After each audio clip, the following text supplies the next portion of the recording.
امید ہے آپ سب خیریت سے ہوں گے۔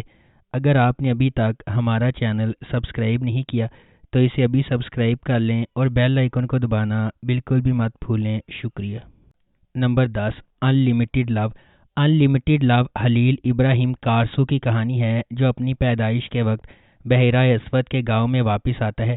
خلیل کو اس وقت فرار ہونے پر مجبور کیا گیا جب وہ صرف 5 سال کا تھا، جب اس کے والد کو مقامی کرائم بوس رضوان لیٹو نے قتل کر دیا تھا۔ 20 سال بعد خلیل اپنی بچپن کی محبت یاسمین سے شادی کرنے گھر واپس آیا ہے، لیکن جب رضوان کا بیٹا یاسمین کو قتل کرتا ہے تو اس کا مشن بالکل نئی سمت اختیار کرتا ہے۔ خلیل رضوان لیٹو کو تباہ کرنے کے واحد مقصد کے ساتھ ایک آدمی کی فوج بن جاتا ہے۔ Number 9، wild. وائلڈ علی کے شاندار سفر کی پیروی کرتی ہے، جسے بچپن میں اغوا کر لیا گیا تھا اور اسے اغوا کرنے والے گروہ کے لیے کام کرنا ختم کر دیا تھا۔ کئی سالوں کی مشکلات کو برداشت کرنے کے بعد علی نے اپنا نام یمان رکھ لیا اور اپنے 3 دوستوں کے ساتھ مل کر ایک نئی بہتر زندگی گزارنے کے لیے اپنے اغوا کاروں سے بچ نکلا۔ اس نئے خاندان کے لیے چیزیں آسان نہیں ہیں، لیکن وہ سخت محنت کرتے ہیں اور اپنے تاریک ماضی کو پیچھے چھوڑ سکتے ہیں۔ ان سب کے ذریعے یمان کسی نہ کسی طرح اپنی روح کو پاکیزہ رکھنے کا انتظام کرتا ہے اور کبھی بھی اپنے ارد گرد چھائے ہوئے اندھیرے کا شکار نہیں ہوتا ہے۔ نمبر 8، یان اوڈا۔ سیوگی ارسوئے ایک مشہور ٹی وی پریزنٹر جس کا کریئر زوال کا شکار ہے، اچانک ملک کے معروف تاجروں میں سے ایک فکرت اللہ بے سے شادی کر لیتی ہے۔ اس غیر متوقع شادی نے سب کو چونکا دیا ہے۔ سیوگی اور فکرت دونوں کی ماضی میں ناخوشگوار شادیاں ہوئی ہیں اور اب وہ اپنے دوسرے مواقع کو زندہ رکھنا چاہتے ہیں، لیکن یہ آسان نہیں ہوگا۔ ان کی شادی کا مطلب ہے کہ ان کے 2 مختلف خاندان اکٹھے ہوں گے۔ ان 2 بالکل مختلف خاندانوں کا ایک ہی چھت کے نیچے رہنے سے سیوگی اور فکرت کی توقع سے کہیں زیادہ بڑے مسائل پیدا ہوں گے، جس سے خاندان کے تمام افراد، خاص طور پر ان کے بچوں ٹائلن اور شیلیلے کی زندگی بدل جائے گی، جو مجبور ہیں ملحقہ کمروں میں رہنے کے لیے۔ نمبر 7، یابان چیچک لیری۔ یابان چیچک لیری ایلا اور کیلچ کی کہانی بیان کرتا ہے، جو اپنے آبائی شہر کے بااثر خاندانوں میں پیدا ہوئے ہیں۔ ایک دوسرے کے لیے جذبات رکھنے کے باوجود وہ کبھی اپنے جذبات کا اظہار نہیں کرتے۔ یونیورسٹی کے بعد ایلا استنبول میں ایک کامیاب وکیل بن جاتی ہے، جبکہ کیلچ شہر کو بہتر بنانے کے لیے گھر واپس آتا ہے۔ جب ایلا کے والد کی موت ہو جاتی ہے تو وہ واپس آتی ہے اور اپنی بھابھی کے ساتھ اس کے تعلقات کا پتہ لگاتی ہے۔ کیلچ خاندان کی حفاظت کے لیے سچائی کو چھپانے میں مدد کرتا ہے۔ تنازعہ اس وقت پیدا ہوتا ہے جب کیلچ ایلا کے والد کی زمین پر ایک ہوٹل بنانے کا ارادہ رکھتا ہے، جبکہ وہ اپنے والد کا کاروبار جاری رکھنا چاہتی ہے۔ نمبر 6، کاراچ دستانی۔ یہ سیریز جلال آغا کی پیروی کرتی ہے، جو اپنے علاقے کی تمام زمینوں کا لالچ کرتا ہے، تمام آغا کی زمینوں پر قبضہ کر لیتا ہے اور بالآخر اس کے آخری حریف عثمان آغا کو قتل کر دیا جاتا ہے۔ قتل کے دن عثمان آغا کی بیوی رضیے ایک بیٹے کو جنم دیتی ہے۔ جلال آغا کے غضب سے ڈرتے ہوئے وہ اپنے بیٹے کو جلال آغا کی بیوی آسیے کے سپرد کر دیتی ہے، جو اتفاق سے اسی دن بیٹی کو جنم دیتی ہے۔ یہ نادانستہ طور پر عمر کو اس شخص کا بیٹا بنا دیتا ہے جس نے اس کے باپ کو قتل کیا تھا۔ دوسری جانب جلال آغا کی بیوی آسیے کے ہاں پیدا ہونے والی بیٹی کو خفیہ رکھا گیا ہے۔ سال گزرتے جاتے ہیں اور عمر ایک ایسے نوجوان میں بڑا ہو جاتا ہے جو سب کا پیارا اور احترام کرتا ہے۔ یہ اپنے والد جلال آغا کے بالکل برعکس ہے۔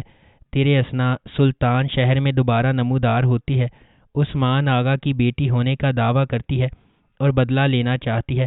قسمت مداخلت کرتی ہے، عمر اور سلطان کو ایک ہی دن پیدا ہونے کے کئی سالوں کے بعد ایک ساتھ لاتی ہے۔ نمبر 5، مائی ونڈرفل لائف۔ دبئی کی چمکتی ہوئی آسمانی لکیروں سے لے کر میامی کے دھوپ میں بھیگے ساحلوں تک، مائی ونڈرفل لائف شبنم کے سفر کی پیروی کرتی ہے۔ ایک مخالف ہیروئن جو مشکلات سے پیدا ہوئی، جو معاشرے کی چیڑی کی چوٹی پر اپنے پنجے گاڑتی ہے۔ شبنم ایک اسکالرشپ والی بچی تھی جو ایک لیڈ اسکول میں پڑھتی تھی، جہاں اسے امیر طلباء کے والدین اور یہاں تک کہ اس کے کچھ اساتذہ نے تنگ کیا تھا۔ اس کے دماغ کے باوجود کسی نے نہیں سوچا تھا کہ وہ اسے ان کی سطح تک پہنچائے گی، لیکن پلاسٹک سرجری اور اٹل خواہش کے ساتھ شبنم نے حتمی انعام حاصل کیا، اودنور نامی ایک امیر شوہر۔ نمبر 4، تاش کاگت مکاس۔ تاش کاگت مکاس نے امت تانیرولو کی زندگی کا مطالعہ کیا، جو کہ ایک غریب محلے سے تعلق رکھنے والا نوجوان ہے جس کی یادداشت کی غیر معمولی صلاحیت ہے، جسے ہائپر تھائیمیا کہا جاتا ہے۔ اس کی حالت اسے اپنی زندگی کے ہر لمحے سے ہر تفصیل کو یاد رکھنے کی اجازت دیتی ہے۔ آیا یہ ایک نعمت ہے یا لعنت، یہ ابھی تک واضح نہیں ہے کہ امت کی زندگی کب ایک المناک موڑ لیتی ہے۔ اس کے والد رضا پر قتل کا الزام ہے اور وہ الزائمر کی بیماری کے ساتھ جدوجہد کی وجہ سے اپنا دفاع نہیں کر سکتا۔ امت معاون قانون کے طالب علم ایلو اور پر اصرار وکیل ہارون کے ساتھ انصاف کے لیے ایک انتھک جستجو کا آغاز کرتا ہے۔ نمبر 3، غدار۔ جب آئیدن نے اس کا دل توڑا تو داغان نے سوچا کہ اس کی زندگی ختم ہو گئی ہے۔ اس نے اپنا گھر چھوڑ دیا، فوج کے لیے سائن اپ کیا اور مشرق میں لڑنے والی ایک خصوصی یونٹ میں شامل ہو گیا۔ اب 2 سال کی سخت ڈیوٹی کے بعد داغان کی سروس ختم ہو گئی ہے۔ گھر آنے کا وقت ہو گیا ہے، لیکن گھر ایسا نہیں ہے جیسا کہ داغان کو یاد ہے۔